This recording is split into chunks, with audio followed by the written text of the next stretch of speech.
10க்கு அப்புறம் என்ன படிக்கலாம்? +2க்கு அப்புறம் என்ன படிக்கலான்னு சொன்னாலும் ஒரு லாஜிக் இருக்கு.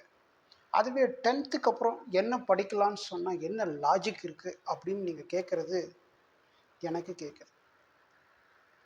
ஒரு கட்டடத்திற்கு பேஸ்மெண்ட் அடித்தளம் எவ்வளவு முக்கியமோ, அதே மாதிரி +2க்கு அப்புறம் நம்ம என்ன படிக்க போறோங்கிறதுக்கான அடித்தளம் பேஸ்மெண்ட் +1ல நாம என்ன குரூப் செலக்ட் பண்ண போறோங்கிறதுலேருந்து ஆரம்பிக்குது. அது என்ன? எப்படி? அதற்கான ரோட் மேப் என்னங்கிறத இந்த வீடியோவில் நாம பார்க்கலாம். ரோட் மேப்பை நான் 2ஆ பிரிச்சுக்கிறேன். மாணவர்களுக்கான ரோட் மேப், பெற்றோர்களுக்கான ரோட் மேப் அப்படின்னு நான் 2ஆ பிரிச்சுக்கிறேன். முதல்ல மாணவர்களுக்கான ரோட் மேப் என்னன்னு நம்ம பார்க்கலாம்.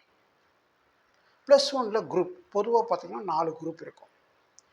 Maths biology, maths computer science, pure science, commerce அப்படின்னு 4 குரூப் இருக்கும்.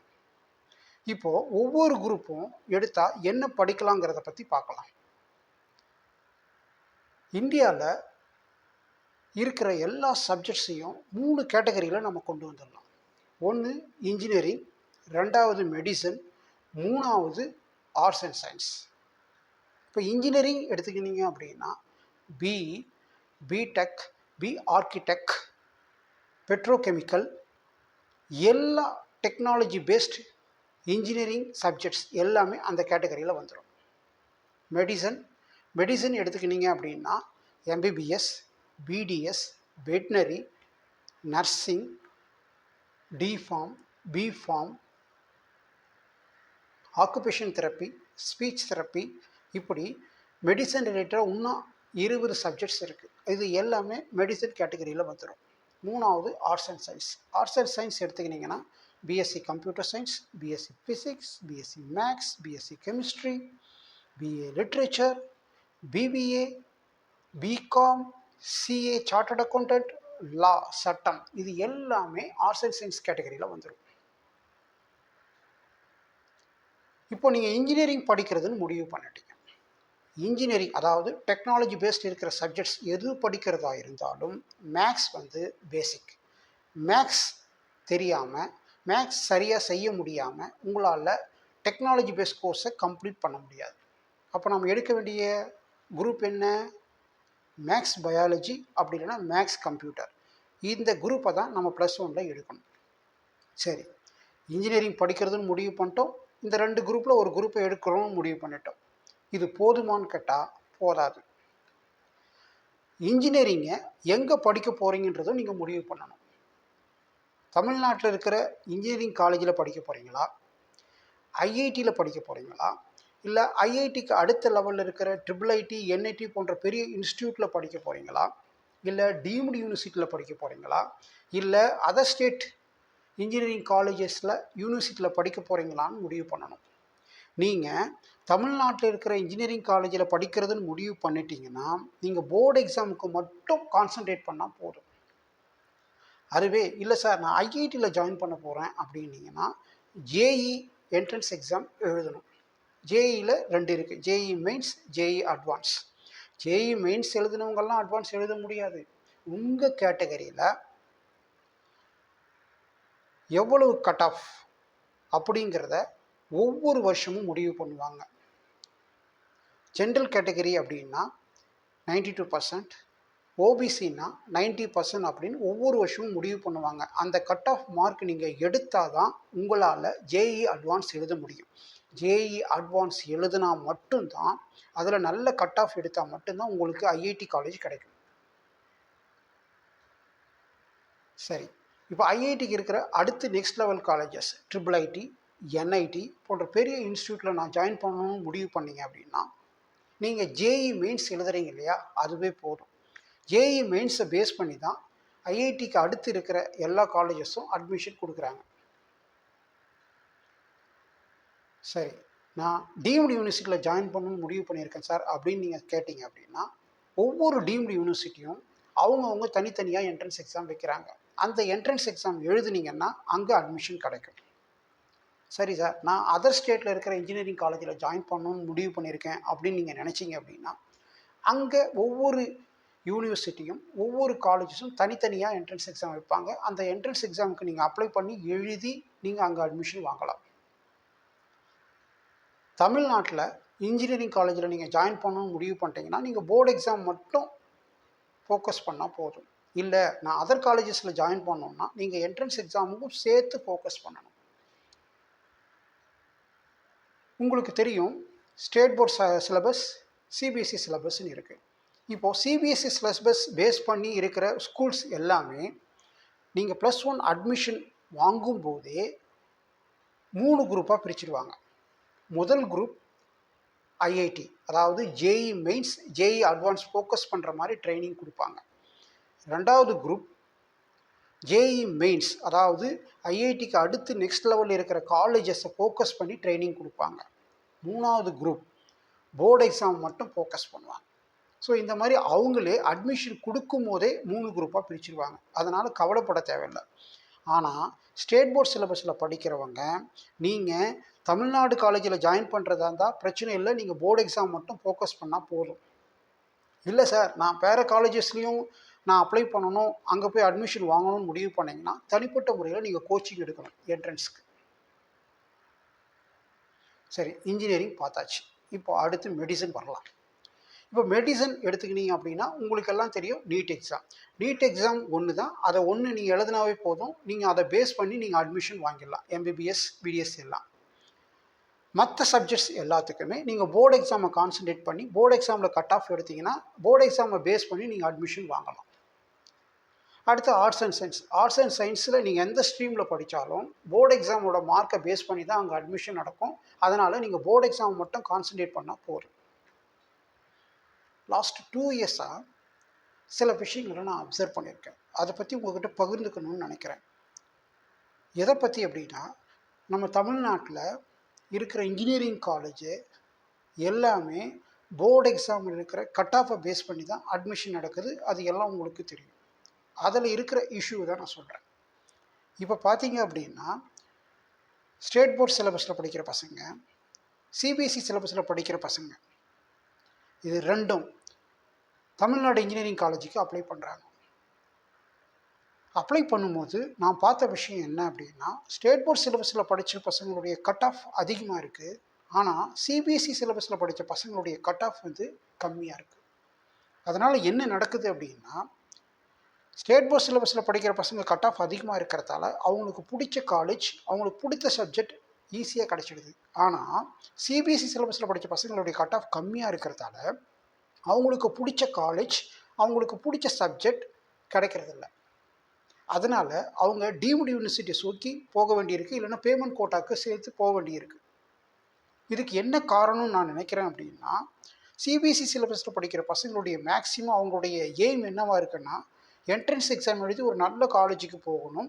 அது கிடைக்கலன்னா மட்டும்தான் நாம் வந்து லோக்கல் இன்ஜினியரிங் காலேஜுக்கு அப்ளை பண்ணுங்கிற அந்த மைண்ட் செட் இருக்குது. அதனால் என்ன நடக்குது அப்படின்னா, அவங்க ஃபோக்கஸ் ஃபுல்லாக வந்து என்ட்ரன்ஸ் எக்ஸாமில் இருக்குது, போர்டு எக்ஸாமில் குறையுது. அதனால தான் கட் ஆஃப் குறையுதோன்றது என்னுடைய பார்வை. அதனால் மாணவர்களுக்கும் பெற்றோர்களுக்கும் நான் சொல்கிறது என்ன அப்படின்னா, நீங்கள் போர்டு எக்ஸாமுக்கும் கான்சன்ட்ரேட் பண்ணுங்கள், பேரலாக என்ட்ரன்ஸ் எக்ஸாமுக்கும் கான்சன்ட்ரேட் பண்ணுங்கள். அப்போ தான் உங்களால் பெரிய காலேஜுக்கு போக முடியலனாலும் நம்மளால் தமிழ்நாட்டில் இருக்கிற இன்ஜினியரிங் காலேஜுக்கும் ஈக்குவலாக பார்ட்டிசிபேட் பண்ண முடியும், நமக்கு பிடிச்ச காலேஜை வாங்க முடியும். பேரண்ட்ஸ்க்கான ரோட் மேப் என்னன்னு பார்க்கலாம். 2 நாளைக்கு முன்னாடி என்னோடய ஃப்ரெண்டை பார்க்க போயிருந்தேன். அவங்க பையன் 10th எழுதியிருந்தான். எவ்வளோடா மார்க்குன்னு சொல்லி கேட்டேன். 89% அங்கிள் அப்படின்னு சொல்லி சொன்னான். +2ல் என்னடா பிளான் சொல்லி கேட்டேன். 92% எடுக்கலான்னு இருக்கேன், பிளான் பண்ணியிருக்கேன் அங்கிள் அப்படின்னு சொல்லி சொன்னான். சரி, ஃப்ரெண்டுக்கிட்ட கேட்டேன், என்னடா பிளான் சொல்லி கேட்டேன். அவன் +2 முடிச்சுட்டு மார்க் வரட்டும், அதுக்கப்புறம் முடிவு பண்ணலான்னு இருக்கேன் அப்படின்னு சொல்லி சொன்னான். லாஸ்ட் 2 வீக்ஸாக +2க்கு அப்புறம் என்ன படிக்கலான்ற டிபேட்டை நான் பார்த்துட்ருக்கேன். அதில் மேக்ஸிமம் பேரண்ட்ஸ் கேட்குற கேள்வி என்ன தெரியுங்களா? என் பையன் இவ்வளோ கட் ஆஃப் வச்சுருக்கான், அதுக்கு இந்த காலேஜ் இந்த கோர்ஸ் கிடைக்குமா அப்படிங்கிற கொஸ்டின்ஸ் தான் அதிகமாக இருக்குது. இதை நீங்கள் மற்றவங்ககிட்ட கேட்டு தெரிஞ்சுக்கணும்னு தேவையில்லைங்க, உங்களாலேயே இதை வந்து கலெக்ட் பண்ண முடியும். எப்படின்னு சொல்லி கேட்குறீங்களா? உங்கள் கண்ணுக்கு முன்னாடி இப்போது 2 பேட்ச் இருக்குது. இப்போ உங்கள் பையன் 10th முடிச்சிருக்கான், +1 ஜாயின் பண்ண போகிறான் அப்படின்னா, உங்கள் கண்ணு முன்னாடி 2 பேட்ச் இருக்குது. இப்போ +2 எழுதிட்டு காலேஜில் ஜாயின் பண்ண போகிற பேட்ச், அடுத்த வருஷம் +2 எழுதி ஜாயின் பண்ண போகிற பேட்ச்னு சொல்லி 2 பேட்ச் இருக்குது. இந்த 2 பேட்சை நீங்கள் மானிட்டர் பண்ணீங்க அப்படின்னா,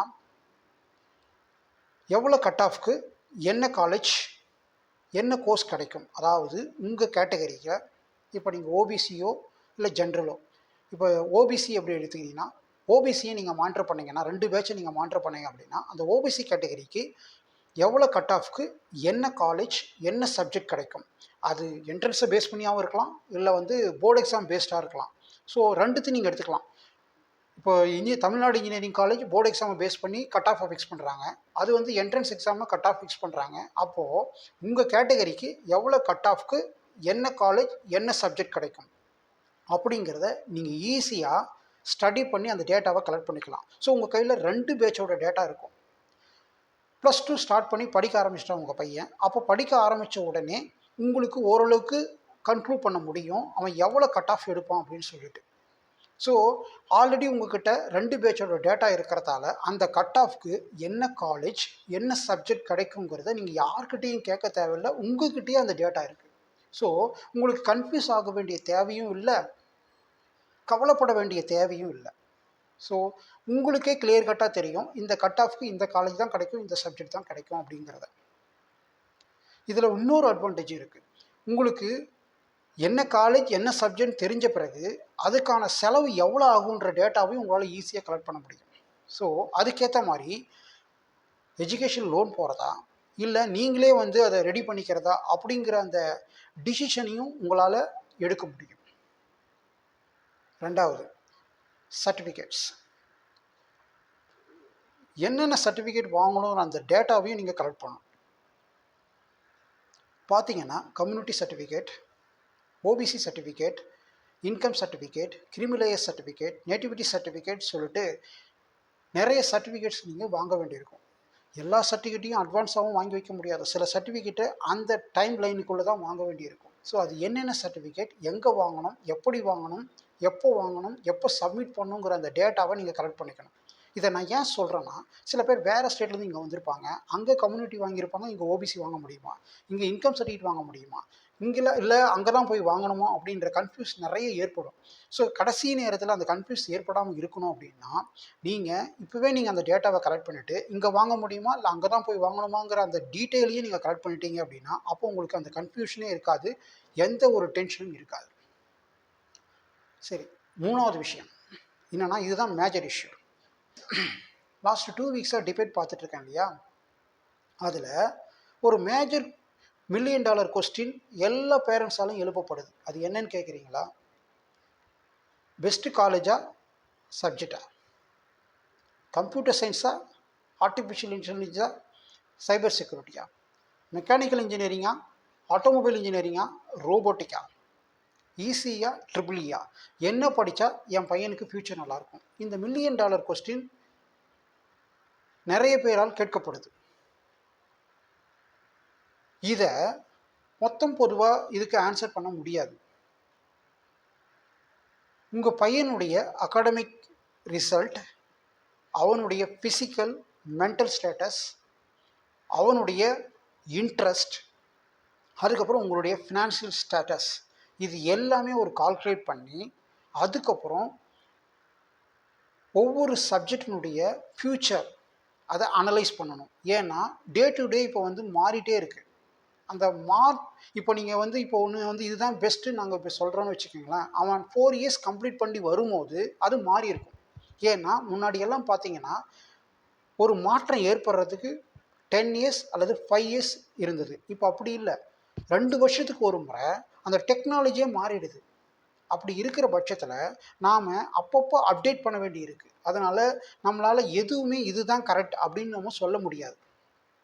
அதனால் நீங்கள் முடிவு பண்ணுறதுக்கு முன்னாடி உங்கள் பையனுடைய அந்த லேர்னிங் கெப்பாசிட்டி, அவனுடைய இன்ட்ரெஸ்ட், அவனுடைய மென்டல் ஸ்டேட்டஸ், அவனுடைய ஃபிசிக்கல் ஸ்டேட்டஸ், உங்களுடைய ஃபினான்ஷியல் ஸ்டேட்டஸ் எல்லாம் கால்குலேட் பண்ணி ஒரு நல்ல ஸ்பெஷலிஸ்ட் கிட்ட போய் உட்காந்து டிஸ்கஸ் பண்ணி முடிவு பண்ணுங்கள். ஸ்டூடெண்ட்ஸ்க்கான ரோட் மேப் பார்த்தாச்சு, பேரண்ட்ஸ்க்கான ரோட் மேப் பார்த்தாச்சு. நான் ஏன் 10த்துக்கு அப்புறம் என்ன படிக்கலாம் அப்படிங்கிற இந்த டாபிக் வச்சேன்னு இப்போ உங்களுக்கு நல்லா புரிஞ்சிருக்கும்னு நினைக்கிறேன். ஏன்னா நீங்கள் +2க்கு அப்புறம் என்ன படிக்கலான்னு அந்த ஒரு மாதம் முடிவு பண்ணி கன்ஃப்யூஸ் ஆகி தப்பாக செலக்ட் பண்ணி ஃப்யூச்சரையே காலி பண்ணுறதுக்கு பதில் நீங்கள் 10த்து முடித்த உடனே நான் சொன்ன அந்த ரோட் மேப் பிரகாரம் ஒவ்வொன்றா நீங்கள் பிளான் பண்ணீங்க அப்படின்னா +2க்கு அப்புறம் என்ன படிக்கலான்ற கன்ஃப்யூஷன் உங்களுக்கு வரவே வராது. எந்த கன்ஃப்யூஷனும் இருக்காது. இந்த வீடியோ பிடிச்சிருந்தா லைக் பண்ணுங்கள், ஷேர் பண்ணுங்கள், கமெண்ட் பண்ணுங்கள், குறிப்பாக சப்ஸ்கிரைப் பண்ணுங்கள். மீண்டும் ஒரு நல்ல தலைப்போடு உங்களை வந்து சந்திக்கின்றேன். நன்றி, வணக்கம், ஜெய் ஹிந்த். மனதை அணுகுமுறையில் கவனம் செலுத்துங்கள், உங்கள் வாழ்க்கை மாறும்.